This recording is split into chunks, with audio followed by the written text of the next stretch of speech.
walaalayaal sidaad la wada socotaan waxa dab xoogani ka kacay deegaamada hoos yimaada magaalada Ceergaabo waliba dhulka buuraleyda ee Xaalada ilaa Daalo dadku in badan fikir kama haystaan deegaamadan haddii aan sawir guud idinka siiyo deegaamadan gaacid iyo Daalo ee dabku kacay waxa la yiraahdaa jiida Xaalada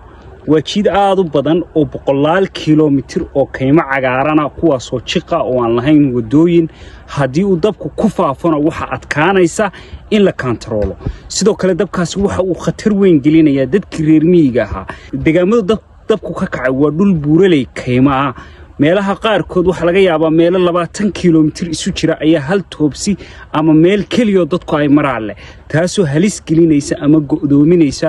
dadka iyo dunyada ku dhaqan sidaas oo ay tahay maaha wax dadka reer Ceergaabo iyo dadka reer Sanaag ay maarayn karaan ama la tacaali karaan 100 kiiloomitir oo kayma oo jiqa oo wadooyin lahayn oo buuro ah inay dadkaasi maareeyaan sidaas darteed waxa codsanaynaa goboladii kale inay soo gurmadaan